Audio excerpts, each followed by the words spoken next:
Terrell is here. Okay. Where's that? Okay, we do have a. So I thank all of you for your attendance today. It is very important. We realize that this is a busy time of year, but if you don't realize the importance of sometimes having to make a sacrifice, that we're having to make now, at this age, sitting there and doing nothing, it's going to be so long. So I think that this organization is believing in that belief. Help me speak for those that are speechless and that continue to carry on the work of the Eastern Carolina City.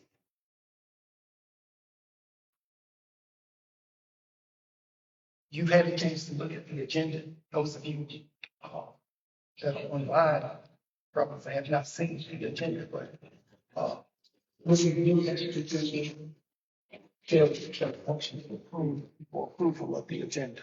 Make a motion to approve. It has been moved by Secretary Selby and second by our second Vice President that the agenda be approved. Are you ready to vote? All those in favor of the motion, aye. Those opposed? The motion carries. Thank you so much. So we will skip the minutes at this time. But just a few chairman remarks. First of all, we have sent from the James Sears family in loving memory. There are really no words to express my heartfelt gratitude for the sympathy, love, and support you have extended toward our family during this time of sadness. The outpouring of love and support is greatly appreciated. Thank you. And this is from the James Sears family.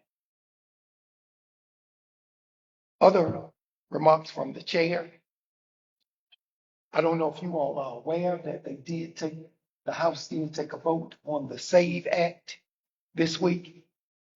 We strongly opposed the SAVE Act. I want to thank Brother Dancy for arranging us to be in a meeting with our Representative Davis. Now, the first time in 2024, when that bill came up, our representative voted for the SAVE Act. He was one of 5 Democrats to vote with the Republicans on that bill. But if you ever doubt that solicitation will work, we met with the congressman. We expressed our concern about the bill, and through that solicitation and the community calling him and letting him know how we felt about the bill, that we want to publicly thank Representative Davis for voting against the SAVE bill. It did pass, but he represented Eastern North Carolina by voting against the bill. So folks, we have to continue. If there's ever any doubt of do we need to continue to speak out, that is, because I think it was Frederick Douglass who said power can see nothing without demand. It never did and it never will. If you find out what people will submit themselves to, you have found the exact wrong and injustice that will be done to them. So we have to continue to speak out, whether we speak out with 10,000 people behind us or whether we speak out with one behind us. A wrong is a wrong, and we have to let the world and Eastern North Carolina know. Next on the agenda are reports. Our financial secretary is not here, but I do want to report that Gates County we did deposit their check for the county assessment. So we are really improving, and we want to just continue to thank everyone for sending in the assessment. And I was shown a note from our secretary that there have been no expenditures during the month of February and March. Okay. All right. Next on the agenda, we have our health report, and that will be given. I'm going to turn it over to Secretary Selby, and she can do the introductions of our speakers. Thank you, Mr. President. It's always a delight to have guests, and certainly from a department that actually I consider life and death, Department of Health and Human Resources. And the topic they will present today is a topic that affects our Black community. Not a subject about something that we can take lightly. It's something that has affected each one of us or our family member. So I'm proud to introduce to you Tiana Moore. She is the program manager for the North Carolina Minority Diabetes Prevention Program at the North Carolina Department of Health and Human Services Office of Health Equity. In this role, she oversees nutrition and health initiatives aimed at chronic disease prevention and collaborates with stakeholders to enhance community health outcomes. As a registered dietitian and international board certified lactation consultant, Tiana is deeply passionate about maternal and infant nutrition, particularly during the crucial first 1,000 days. Her expertise connects nutrition, public health, and health equity, ensuring that the underrepresented communities receive the support and education they need to thrive. Tiana holds a Bachelor of Science in Biology from Spelman College and a Master of Public Health from the University of North Carolina at Chapel Hill. She is committed in empowering individuals and families to lead healthier lives. I present to you Ms. Tiana Moore. Also with her, Samantha Combs has proudly served with the MTW District Health Department, Martin Terrell Washington District Health Department since 2012, starting her journey as a CSST and a CHA worker. Ms. Combs, please, when you do your presentation, tell us what CSST is, please. She also collaborates with the Inner Bank Hotline as a faith-based outreach worker during the time. Her passion for health and wellness runs deep. She has held various roles in healthcare, having known since she was a little girl she wanted to dedicate her life to helping others lead healthy, productive lives. In 2016, she stepped into the role of lifestyle coach for the North Carolina Minority Diabetes Prevention Program, supporting individuals at risk for diabetes. Through creativity and collaboration, she finds ways to overcome barriers affecting program participants living in rural areas. Outside work, she has been married to her high school sweetheart for 35 years this May. Congratulations. They have 3 adult children and 7 grandchildren who keep them on their toes. In her downtime, she loves to play cards with her husband, gardening with her mom, listen to oldies, enjoying a good book or cooking show, or catching an episode of Dateline. I present to the group Mrs. Combs and Mrs. Moore. Thank you so much for coming. I do have PowerPoint slides if you would like me to share. Okay.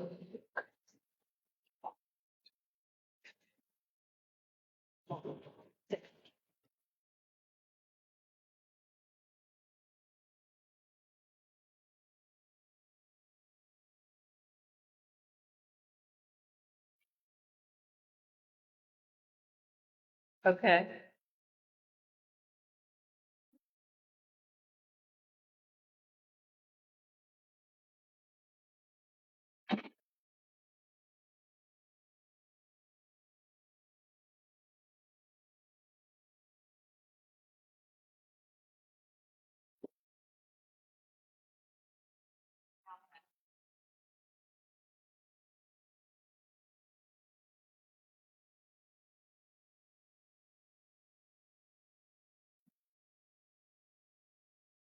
share. You want to see my slides? Yes. You see it. Presented you or the? I see the presenter view. Where you follow the lines up there. Okay. I mean.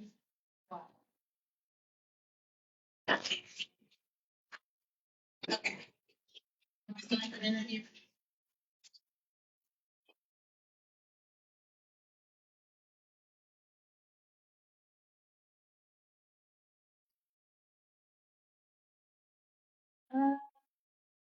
The slides are smaller for me. I don't know about anybody else. Well, actually, it was better the first one. Yeah, they're small. Okay. Okay, there you go. Yes, that's good. Okay. All right. Well, once again, thank you so much for the warm welcome. As Ms. Betty mentioned, I'm Tatiana Moore. I'm the program manager for our North Carolina Minority Diabetes Prevention Program, and I'm with the Office of Health Equity at the North Carolina Department of Health and Human Services. And Dr. Portia Pope asked for us to come and talk to you today about our program and also to talk about how we can prevent diabetes through nutrition. Okay. And so for our meeting agenda, we're going to go over prediabetes. We're going to talk about prediabetes in the state of North Carolina. We're going to discuss some interventions. We're going to talk about diabetes nutrition or diabetes prevention in terms of nutrition. We're going to talk about our program. We're going to talk about some action steps, and then we're going to close out. Okay. So an overview. So prediabetes is a condition where our blood glucose or our blood sugar is higher than normal. And this happens when a delicate system goes out of balance. So with normal digestion, we eat food, we break it down, and it raises our blood sugar, which is normal. And once our blood sugar raises, our body secretes insulin, or a hormone that allows the sugar in our blood to go into our cells, which we then use it for energy. However, when we have high blood sugars too often, we can develop what's called insulin resistance, which happens because we have high blood sugar, we release insulin, and then after a while, our body stops responding to the insulin. And so that's what insulin resistance is. And so when this happens, that can result in prediabetes and eventually diabetes, because if our cells stop responding to insulin, then our blood sugar continues to rise. And so these numbers are reflected to the right of the screen. You might be familiar if you get lab work done, but a hemoglobin A1C, a fasting blood glucose test, or an oral glucose tolerance test. So you have your normal ranges, and then in the orange square, we have our prediabetes ranges. And so prediabetes affects 1 in 3 people. And so to simplify this, I like to use the crowded hallway analogy. So if you can imagine that maybe we're in a hotel in the hallway and everybody is just standing in the hallway instead of being in the rooms. And so obviously we want people in the rooms because we need to keep the hallways clear. And so let's say with normal digestion, the hotel keys work and everybody is in their room. However, in the case of insulin resistance or with prediabetes, what happens is the hotel keys aren't working for whatever reason and everybody is in the hallway. This meeting is being recorded. In their room.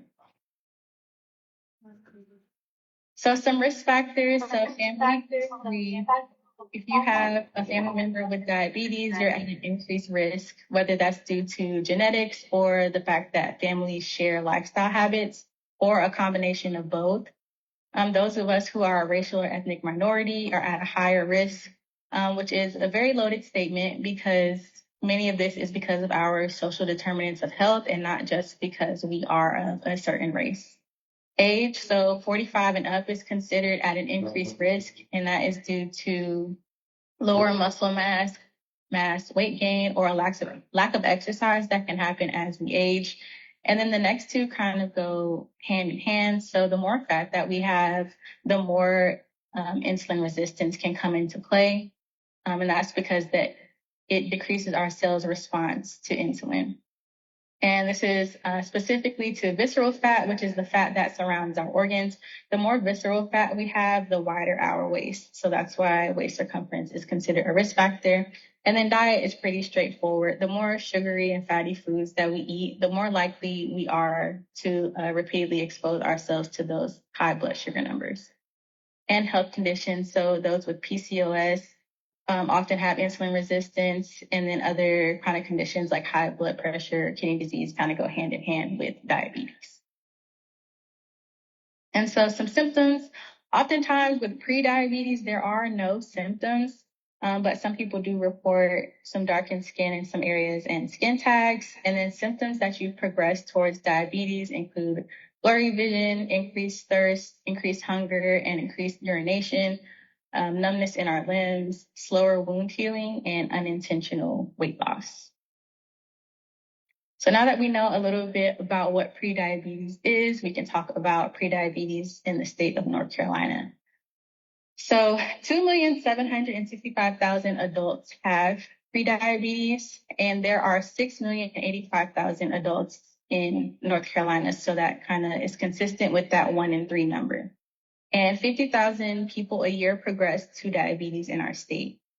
And I'm not sure if you all are familiar with the behavioral risk factor surveillance system, but it's a telephone survey that is done, and it asks residents about the state of their health. And for those who have prediabetes, 12% of them were not told by a doctor that they had it, and 30% of the survey responders were of a racial or ethnic minority. And so now to go into some interventions. So once somebody does have prediabetes, there's a 3 to 5 year window of opportunity to reverse prediabetes. And I'm not sure if everyone's aware, but once it progresses to diabetes, it is no longer reversible. So some non-medical interventions would be to alter your nutrition habits, to begin to exercise, and then some medical interventions look like glucose or blood sugar monitoring or medication. And then we have what's called the gold standard, which is a diabetes prevention program, which Samantha will talk about. We have to find that young folk again to begin to empower them with civil rights and social justice issues. I didn't take a break, and the only reason I'm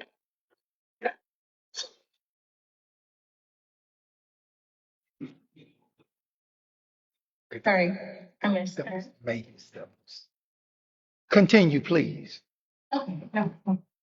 Okay, so getting into diabetes prevention in terms of nutrition. So you may have heard a lot about carbohydrates, specifically if you do have diabetes or if anybody in your life has that diabetes. If you're in tune to the wellness world, you might hear carbs are often vilified, but carbs are actually our body's main source of energy. It's kind of like gas in a car. We need it to drive. Our bodies need carbohydrates to run, essentially. But what happens is when carbs break down, that releases blood sugar. So that's how carbs and diabetes go hand in hand. But what really matters is the type of carb. So there's 2 types. There's simple and complex. And simple carbs digest rapidly, which causes those spikes in blood sugar that we don't want. And that includes foods like chips, cakes, donuts, all the good tasting foods, sugary drinks, some white breads, pastas, things like that. In contrast, complex carbs contain more nutrients and they digest slower, which is what we want. We don't want the spikes that come with rapidly digesting foods. So if we hallway now, think about it as letting small groups into the hallway instead of letting everybody into the hallway at once. And so complex carbs include foods like whole grain breads, oatmeal, corn, beans. Then we have body burger, which is a type of carbohydrate that doesn't digest. And there's 2 types. There's insoluble and soluble. And so soluble fiber turns into a gel, which helps down digestion, which again, that prevents that blood sugar spike that we don't happen. And then you have insoluble fiber, which keeps us regulated with foods, whole grain. Sorry, there's an echo. I think it's you. If you're looking at it on your phone, you gotta take your volume on. Yeah, just turn your volume down.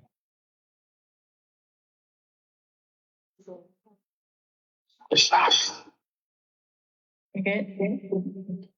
Oh, there's still an echo.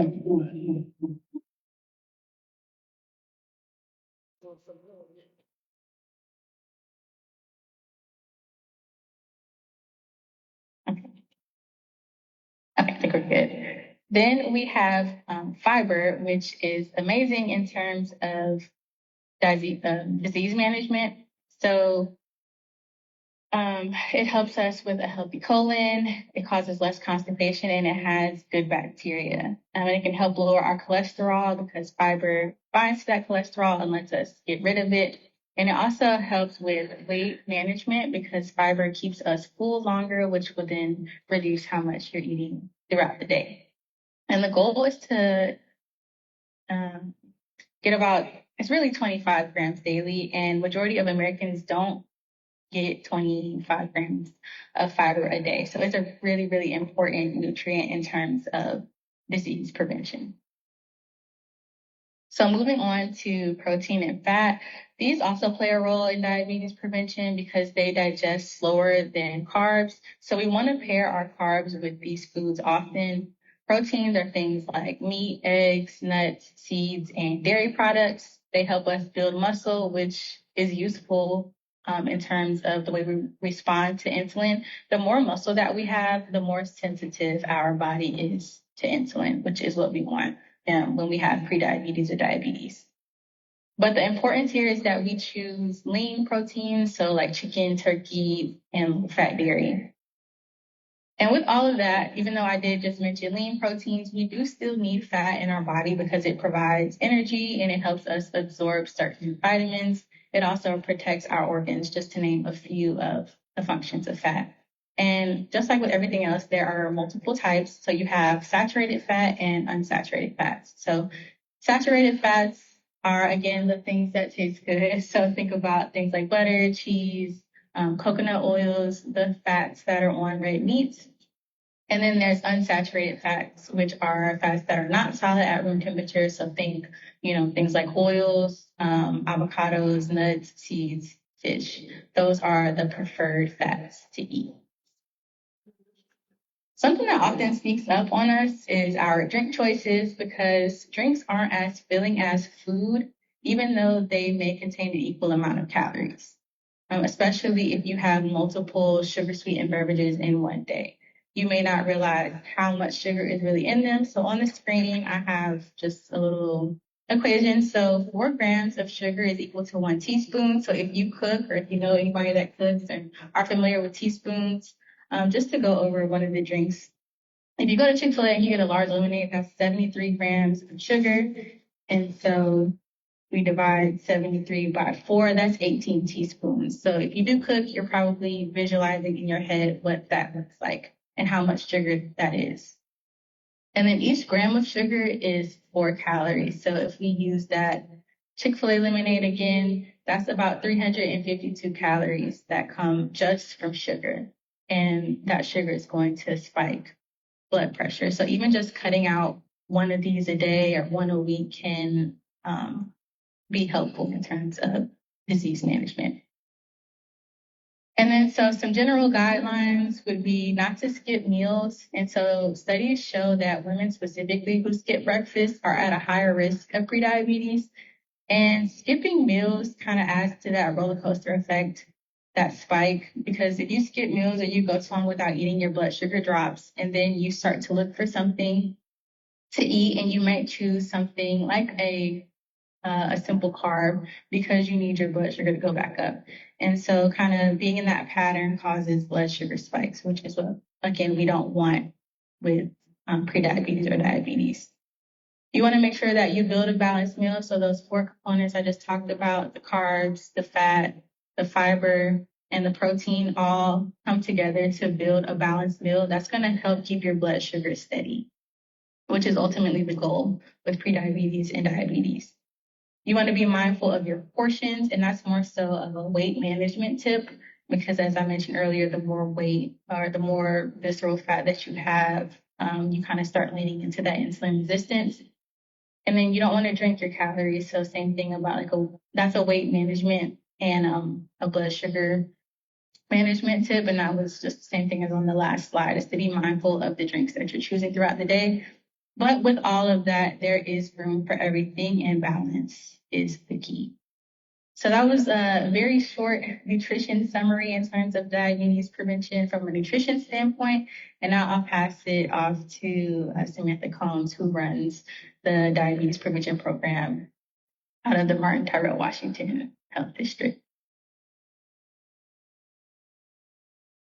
Good morning. My piece to talk about is how I get my participants.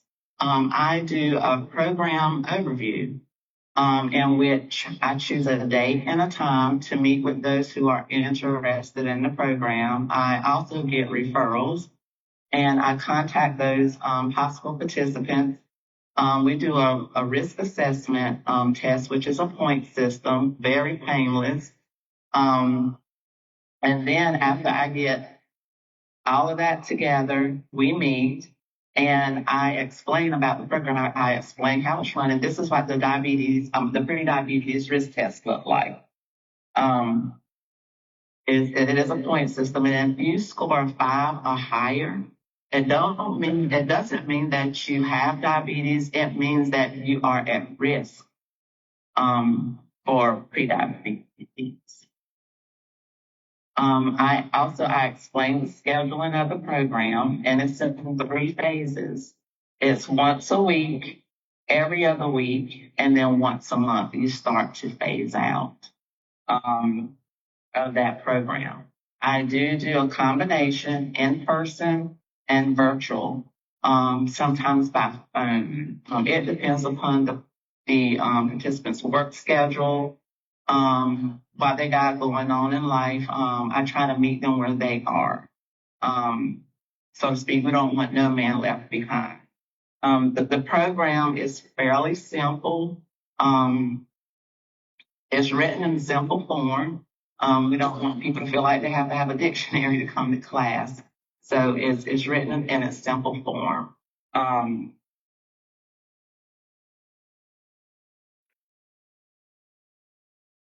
I do use I did do my first presentation with a slide last week, which was very fun. And I did have a lot of people to sign up for the class.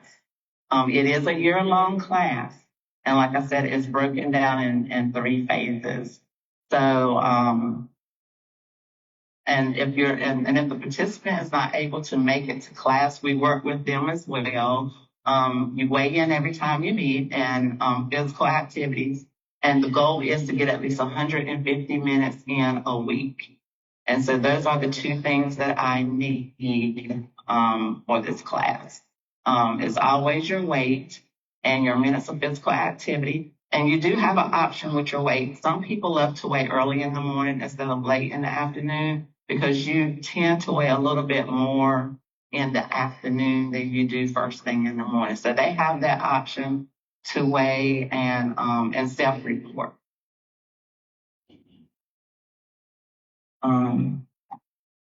And that's about all that I have. Tatiana, you think I should show the slides for the slides that I sent to you to give them a general idea? Yeah, do you have them ready?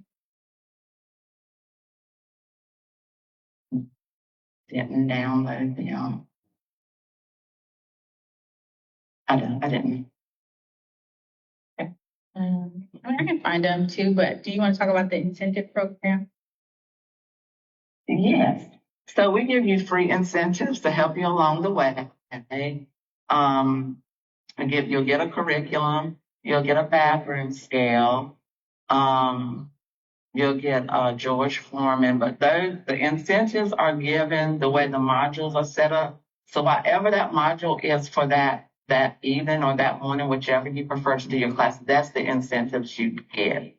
You don't get them all in one lump sum. You get them per whatever that module is pertaining for that session. The different modules is we talk about managing stress. We talk about eating well away from home. We talk about sleep, getting enough sleep. So there's a lot of things that people don't realize that causes you to eat unhealthy. Reading labels as well. We learn how to read labels. I even teach them how to coupon because we know vegetables and fruits are expensive.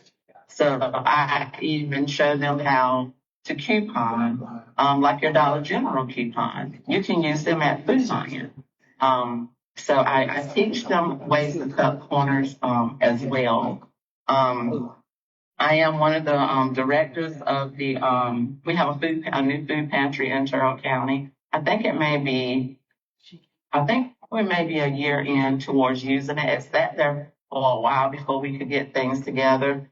I also encourage them to use our food pantry whenever they need things.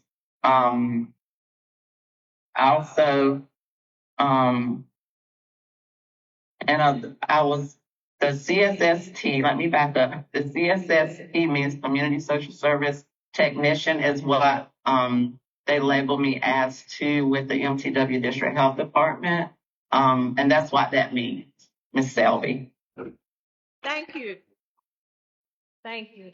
You are so welcome. You are welcome. Yeah, and that's what I do at the MTW District Health Department. I am the lead lifestyle coach. So we do have 15 counties that we reach out to. We're not able to reach all those counties as of yet, but we're trying. We're trying. Is there any questions anybody have for me?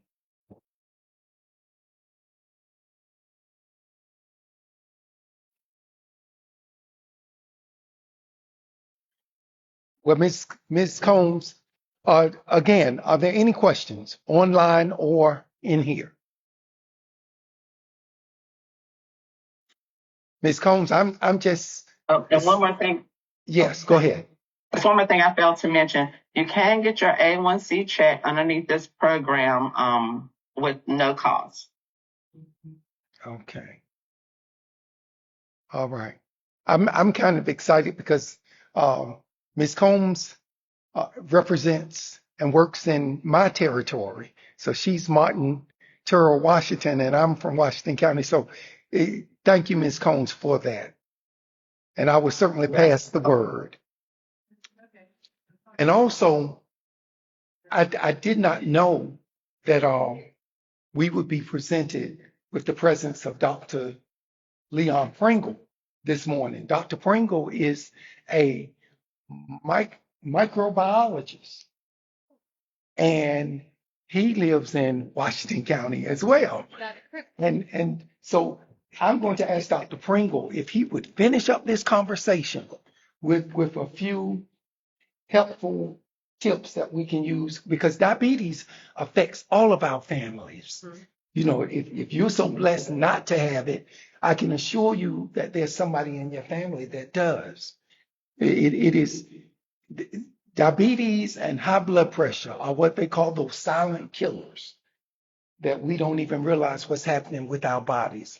But I'm going to ask Dr. Pringle if he would come and just give us a few pointers or tips as he sees fit. Dr. Leon Pringle.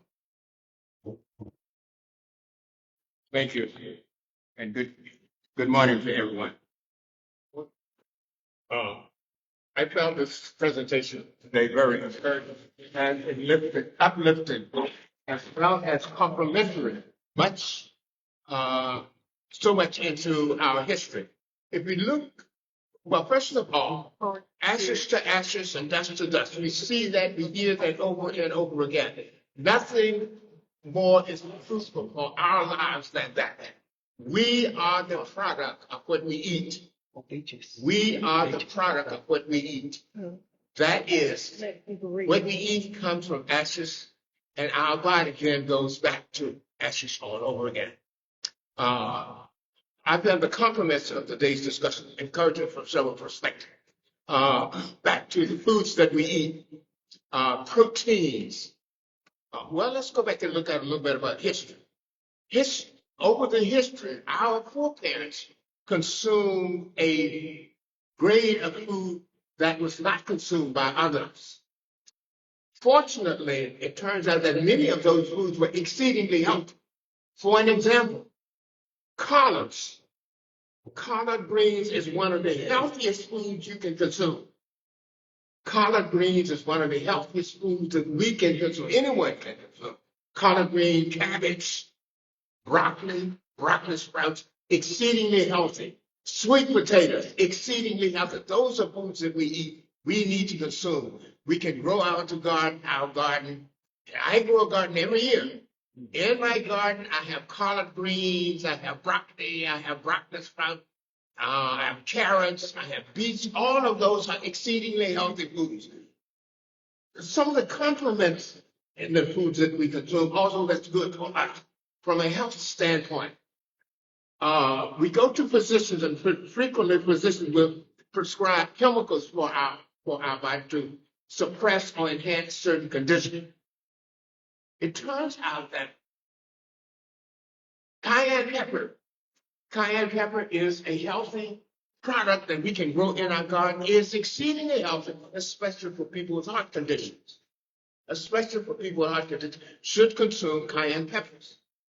On the other hand, much was talked about diabetes and high blood pressure. We have learned that certain foods our foreparents consumed that we are reluctant to consume those foods because we know some are healthy and some are not healthy. For an example, many of us remember as childhood experiences we had lard. Nobody consumes lards anymore. Lard is not healthy for us. I don't know if you can even buy lards anymore.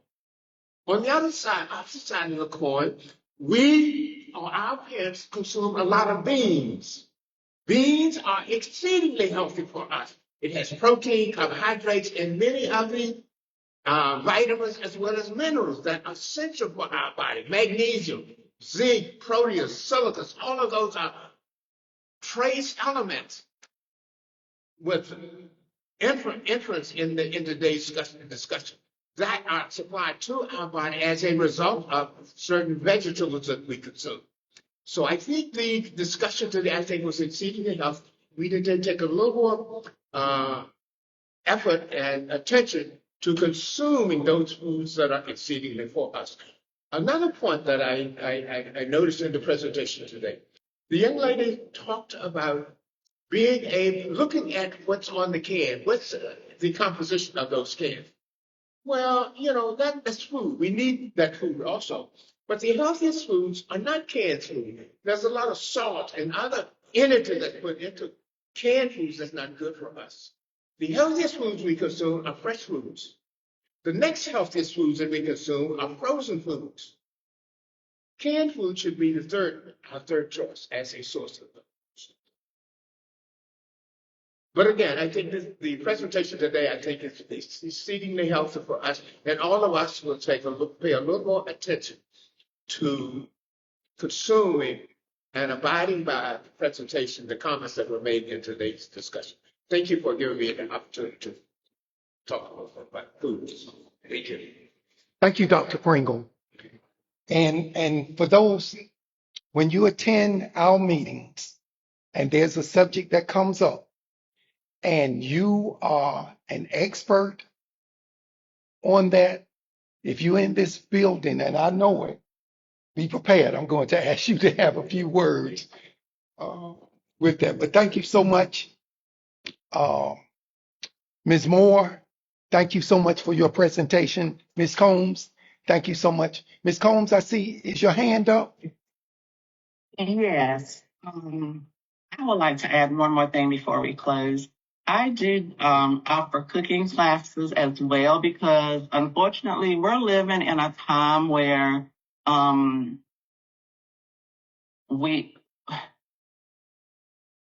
children are being birthed by young ladies, by young women, and a lot of them really don't know how to cook.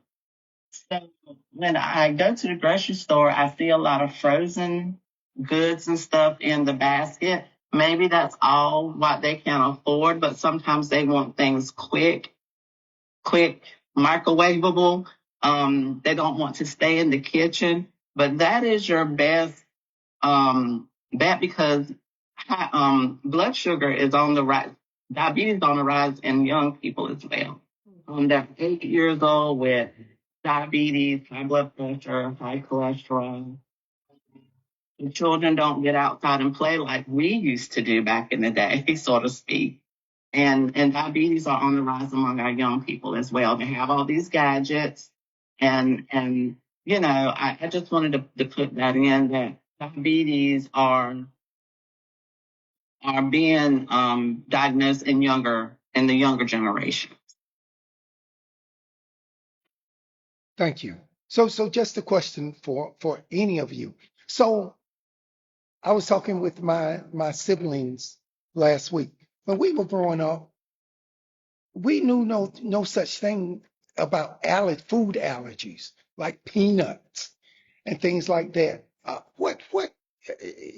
What's the cause of that now that so many kids have these allergies? And when we were growing up, I don't know of people that had that. Good question, because I never had allergies. Yeah. Got 9 siblings, and I've never known none of us to have allergies. Probably the chemicals they're using now to grow them, you know. So for those of you that are online, one thing we've been told is it's the chemicals that they're putting in the foods, man. Miss Combs, I see your hand. So That's Well- a point of discussion. I think it never went away. And many of these are unanswered. Some of it may be attributed to the cleanliness that kids go through from development. Many of us growing up, you went outside and you played in the sand, the dirt, and all of this. So one of the thoughts is that some of those experiences during that time period may have contributed to a subtle development of compatibility to those things in nature. And later in life, we did not develop a particular immunological response to those agents that's called allergies now. For an example, this time of the year, so many people are allergic to pollen. We have to have pollen has always been a part of us, part of society. I don't know. And those are unanswered questions. Many of those questions we don't know. We do know that, some immunologists have proposed that so much of this allergens may be sort of a product of evolutionary entities. We don't know. That's just one thought. Hadn't been proven. The thought has been tossed around to get ideas, but we don't know. We do know that of those persons who suffer from allergy, there is a particular type of antibodies that's associated with it, that is not protected. For the most part, we talk about antibodies being protected against a particular pathological condition.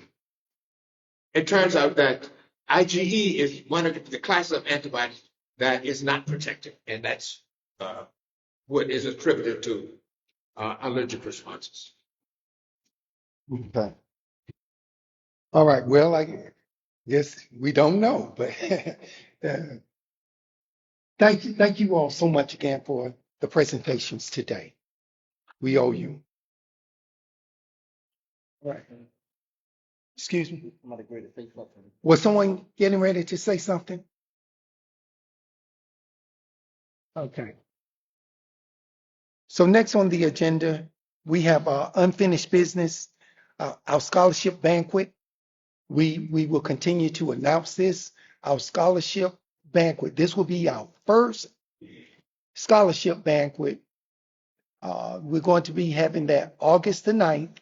Our guest speaker is Justice Anita Earls will be our guest speaker. The banquet will be in Tarboro at Edgecombe Community College. And that will be August the 9th at 6 p.m. And tickets are $40 for the event. But we will be giving scholarships to participants, to seniors that are in the counties of the Eastern North Carolina Civic Group. If I'm trying to look, Ms. Bird, I sent you some applications. Did you get them? Yes. Okay, so Ms. Yes. Bird, Ms. Bird is dispensing the applications in Gates County, uh,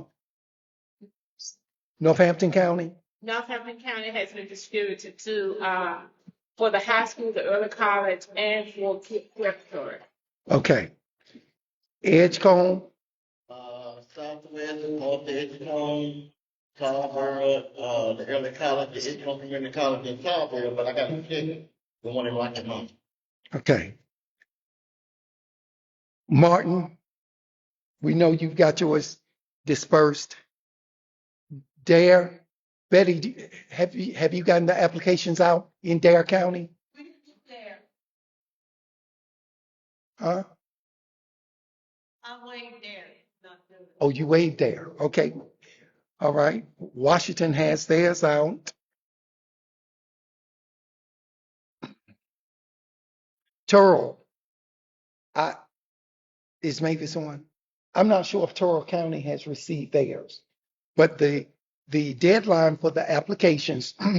So if any of you are on and you know of a senior in your county, if you will let me know and you have not received, I can send you the application form for that scholarship.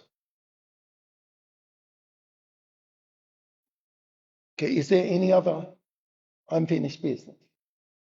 I've given Buck White in Carroll County, he's around Garnett. Okay, So something is up in there. okay, so some are out in Turl County as well. So very good. But again, the deadline for the applications is May 10th, and those applications are being sent to our second vice chair, Mr. Moses Matthews. Any more comments on the banquet before we move on? I am going to ask, I was in a meeting last week with State Superintendent Mo Green, and I told him about the banquet. He just said to just send him an email. I will forward him the flyer for the banquet. And I think if, with it being a scholarship based on graduating, going to college, I think it would be great if we could have our state superintendent to say something about the importance of education. And we've got one of our own teachers here, Ms. Smith, that just continues to tell us things that are going on in our schools. Any other? Frozen. Can you hear me? Yes. Okay. Well, you give me my opinion about Superintendent Mo Green. I think it would be excellent if he could bring some remarks. Yes. Yes. Thank you. So I will reach out to him because he has been a supporter of the Civic group. So hopefully send it. Yes, he has, and we need to continue to support him. Yes. Yes. Yes.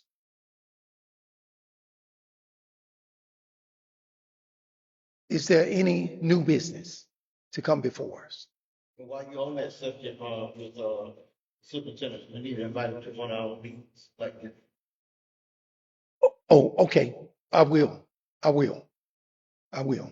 And if you all know of any elected official that we should invite to the meeting to make a presentation, by all means, let us know.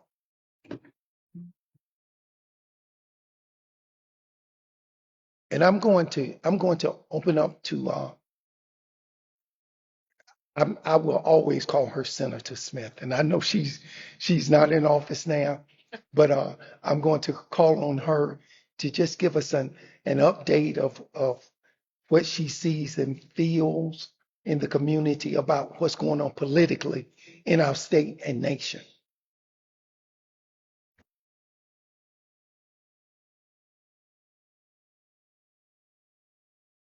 I had an email that came from Commissioner Ron Wesson out of Bertie County.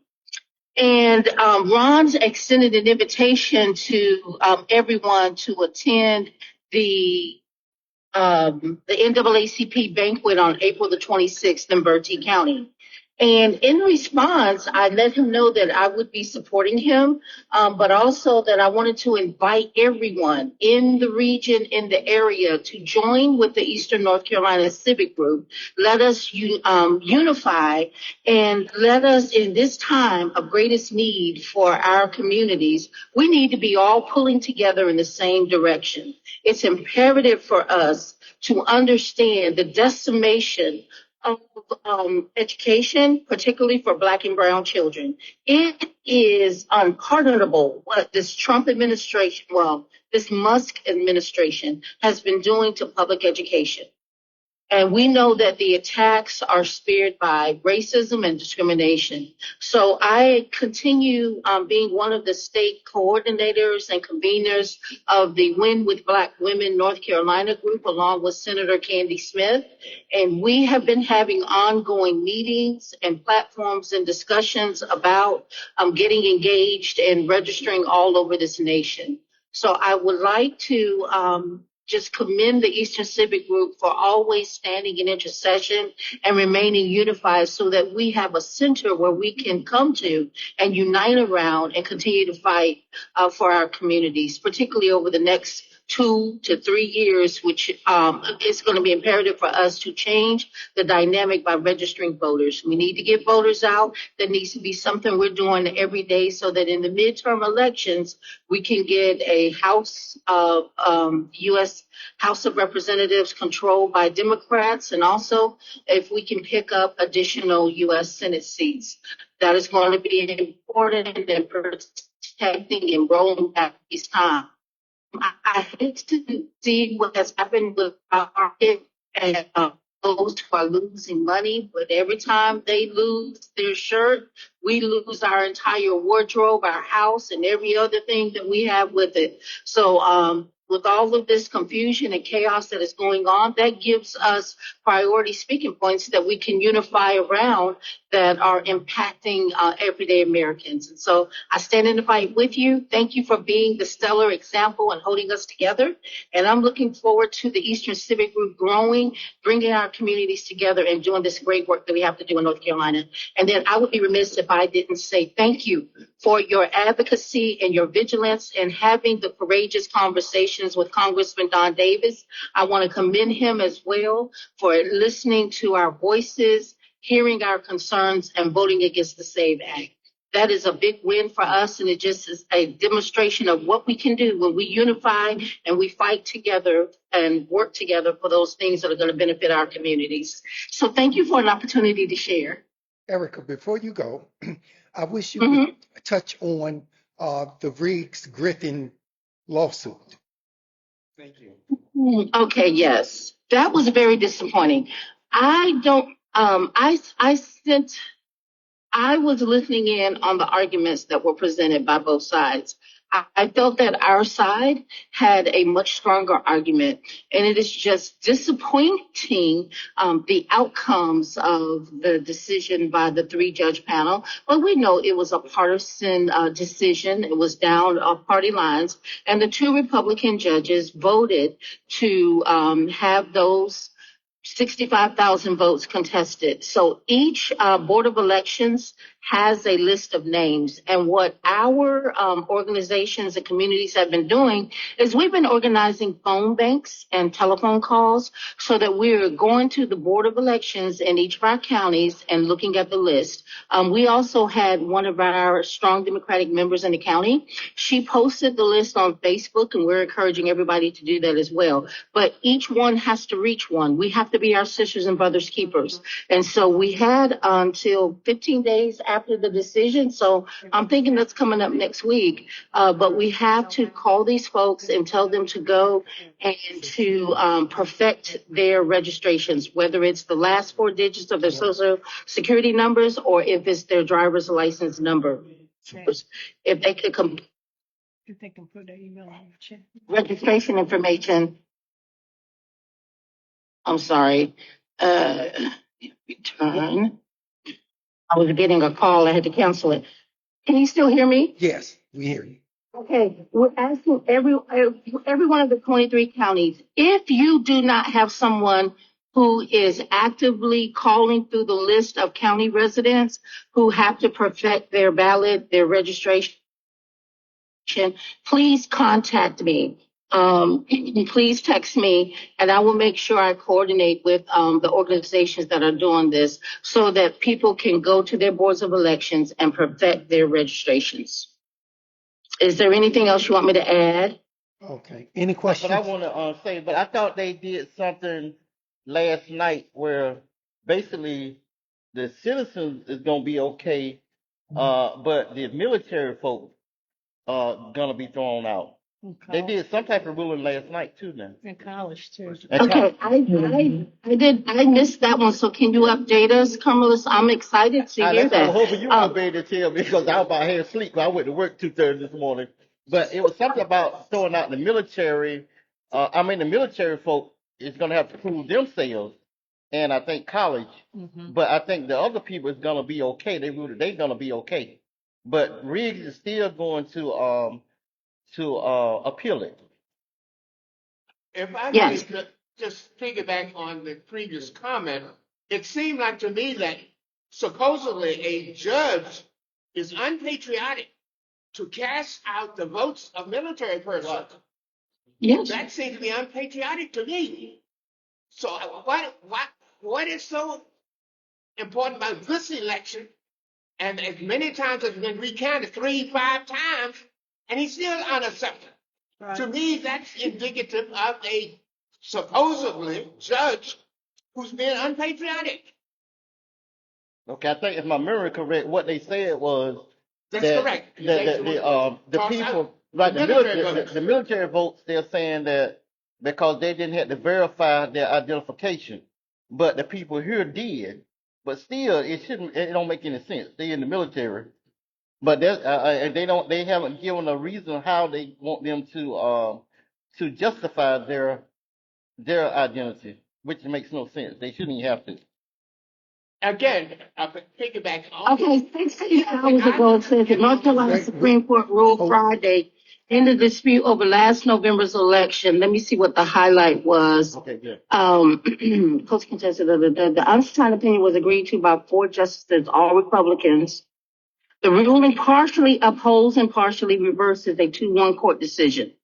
All right, so what does it do? It upheld the Court of Appeals ruling on the question of certain military overseas citizen voters. And that is unfortunate. It upheld the Court of Appeals on the question of the so-called never residents, a few hundred absentee voters who have never lived in North Carolina but who are connected to the state through their parents. The ruling says these voters should not have been allowed to vote.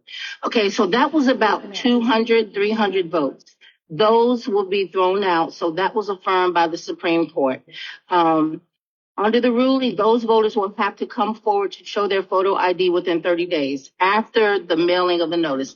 Okay, so for the military people, they have to show their photo ID within the next 30 days. Okay, and then for the 60,000 plus voters, the ruling is that For this vote, they said that while the Supreme Court opinion castigated the Board of Elections for what it called inattention and failure to dutifully conform its conduct to the law's requirements by failing to fix flawed records, it said that throwing out those votes of voters for mistakes that were not their own would violate established precedent. So the 60,000 voters are safe. The military voters have 30 days, and the 300 or so votes of never residents will not be counted. Is that clear? Yes. Yes. Okay, that was 16 hours ago. That's good. I mean, that's good to hear. It's a mixed bag, and I do agree with you, sir. To cause the military who are protecting this country, who are in very tenuous situations, to cause them to have to pause in what they're doing, serving their nation, to verify their photo ID is unacceptable. But what are we going to do about it? The only thing we can do about it is change the election outcomes 2 years from now in 2026. Yes. Yes. Well, the sad thing about that is, and it's kind of ironic, it was that the military was the largest voters, had a large number of voters for Trump. So it's like a slap in their face. Right. Right. And to me, right now, Could you repeat that, Wesley? I had a hard time hearing her. Yes, ma'am. good morning. Could you? What I was saying this morning was, it's so ironic that the military had a large number of Trump voters and supporters. And to do this to them is like a slap in their face. It's like a wake-up call. And I think that's what everyone is seeing now, is that the government that we believed in, or that they believed in, I'll put it that way, is now no longer supporting them. It's all about me, myself, and I from a Republican's view. Absolutely. You summed it up well. And it's a country that they're putting their lives on the line for. They're fighting for this country. They're risking their lives. And this country is not supporting them. The Republicans of this country are not supporting them. Say he done slapped all his supporters in the face, but I need some information on the NAACP. You talked about a few minutes ago in Bertie County. I want to try to our convention next. I'm going to text you the flyer right now, Carlos. And well, if I text it to you, Betty, will you be able to send it out? Yes. Okay, let me read it to you right now. It's April the 26th at the Indian Woods Family Life Center. It starts at, tickets are $35 for 13 and up, $15 for age 6 to 12. And the annual Freedom From Banquet Commissioner, Mr. Ron Wesson, will be the speaker. It's at 4:00 p.m. on April the 26th, 2025. And I'm about to text the flyer to you, Cumulus, and Betty. Thank you. Okay. You got it. Thank you. Thank you so much. Okay, you're welcome. A lot of great information today. And my final comment on this matter is, folks, they're doing this to a white woman. Now, 2026 is coming up, and it's going to be Justice Earls on the ballot. And if they're doing this to Riggs, there's no telling what they're going to do to Earl. So what we've got to do is make sure that that race isn't even close. Because they have a plan for suicide for people of color, and that's why they didn't want Reed. They have already put their plan out there amongst themselves, and they're holding tight to it. And they like to shoot. They're pulling people in from judges to everywhere to make sure that that plan that they have and Elon Musk's decisions be carried out. Yes. People also feel like NAACP. Yes. Anybody that's got any of that affiliation. Yes. But Leader Earls made a strong statement last night. You got to go back and hear it. He made a strong statement about it. Okay. So you all, after the 2026 24 election, it was like, I'm going to take a deep breath. I'm going to sit on the sidelines. Folks, we don't have time to sit on the sidelines. We've got to work and prepare for 2026. It'll be here before you know it. But we gotta put the Democratic Party, they gotta make sure they get this information down as it come out. Communication, people gotta know what's going on when it happens. Did you all hear that? Could you all? He said, Make sure it gets to the local, like you, myself. We're having a hard time. We couldn't hear that. he said that the Democratic Party has to get the message out to all of us in advance. I was on a meeting the other night with the chairman, and I thought it was just me that was having trouble getting communication from the Democratic Party. It is a statewide problem. Basically, what they said is when someone from MEC or WAKE calls them, they respond right away. But to those of us in those small rural counties, they don't answer our calls. And Chairman, what's the name? Anderson Clayton was on, and she was addressed sternly about that. So hopefully their communication will improve with us. Were you on, Mr. Smith? I missed that one. Oh yeah, it was a tense meeting, I missed that one. you know.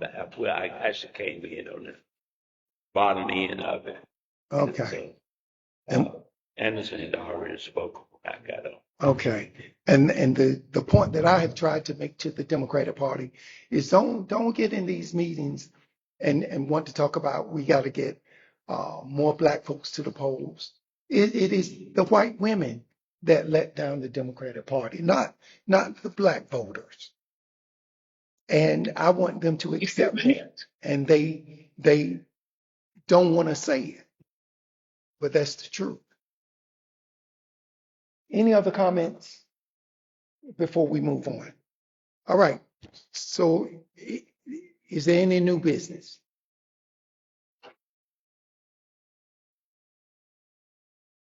Okay, announcements. We've got several announcements. I dropped the Bertie announcement in the chat. If you click on it, you should be able to see it. Okay, thank you. Thank you. So, And in continuation with what was previously shared, many of our counties are having our county conventions on April the 26th. And so if we could hopefully let that be a day of intense service, we know that we are the base of the Democratic Party. That has not shown in statewide elections other than Mo Green being elected, but we definitely need to deal with the own inconsistencies within the Democratic Party, within our base. And now's the time to be working out those relationships. And we can't do that unless we're there. So I'm thankful for our county party chair, Mr. Ronald Smith, and all that he's doing to keep us organized year round. And so if you are not active with the Democratic Party in your county, please, let's let these 23 counties be organized. And so contact your county chair, and we'll see you at your county conventions before the district meeting. Also, stay alert. Ms. Smith, Ms. Smith, I think for them to hear, you've got to come up here.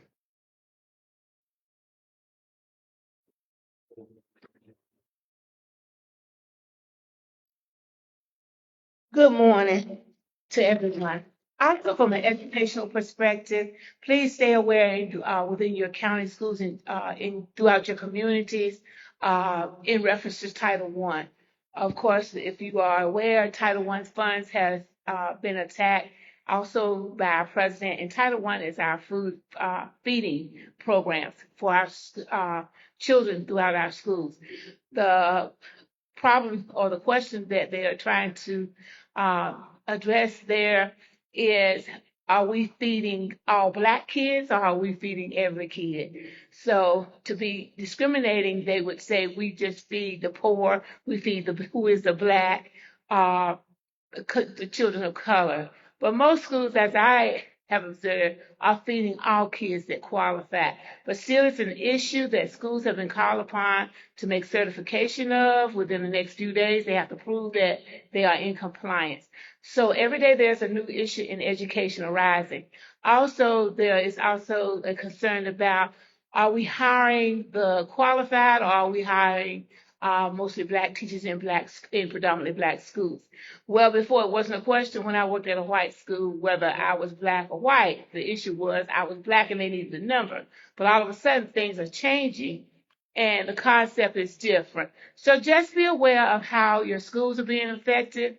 Halifax County Schools recently had a major upset pertaining to funds that they had received during COVID, the possibility of losing those funds, which they have proposed, I believe, for other things or needs within their school systems. Not just Halifax County, but saying Halifax because it was the closest school system to us that has been cited for that. So just be on the lookout and keep up with the things that will affect our future, and our children are our future. Thank you. Thank you, Ms. Smith. Other announcements. There's going to be a Hemp Fest 2025 celebrating North Carolina's agricultural roots and hemp innovation. It will be at this site next Saturday at 11 a.m. to 4 p.m. Free entry. Explore the many uses of North Carolina grown hemp, from wellness to sustainable farming to eco-friendly products. Local vendors, speakers, cooking demonstrations, hemp and CBD products, grower education, health and wellness, land protection support, and more. So that's going to be at this location in Williamston at the Blackacre campus, 600 North Smithwick Street in Williamston, 11 to 4 p.m. next weekend.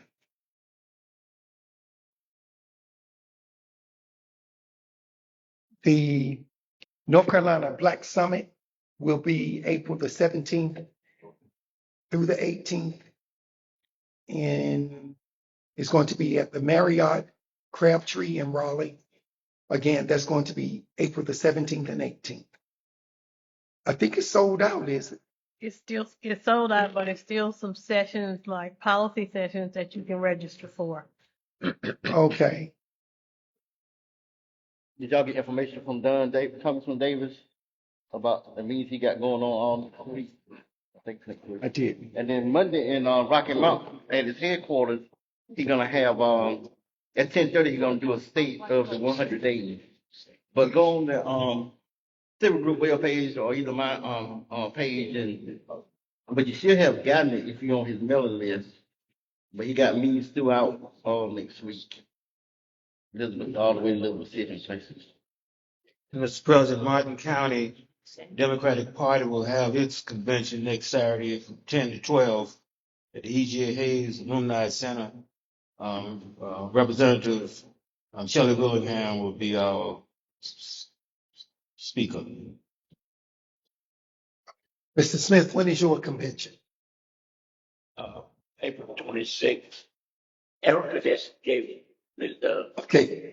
He said Erica. Yes, it's going to be the Northampton County Democratic Party County Convention will be at the Northampton County Cultural Arts and Wellness Center at 10 o'clock a.m. on April the 26th. Okay. Edgecombe County is April the 26th as well, but as far as I know, we don't have a speaker yet, but it'll be at the Edgecombe County auditorium, the Lorenzo Carmen Auditorium at 10 o'clock on April 26th. Okay. Washington County will host its Democratic Party April the 26th as well at 11 a.m. at the Board of Elections building in Roper. Okay. If there are no more announcements, now we do ask that if you have not, if this is your first time being online with the Civic Group, we ask that you will drop your email address in the chat so we can make sure that you get our notices.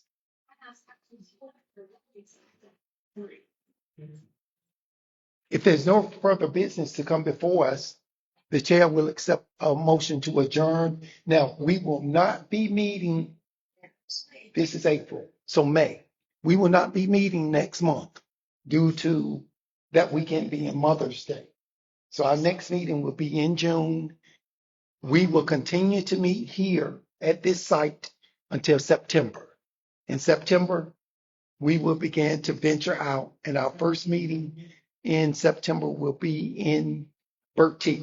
We will have a location for you in July with that. So if there are no further things to come before the Eastern North Carolina Civic Group, the chair will accept a motion to adjourn. Second. Okay, it's been moved and properly second. Are you ready to vote? All those in favor of the motion vote aye. Those opposed? Aye. The motion Aye. carries. Thank you all for your attention.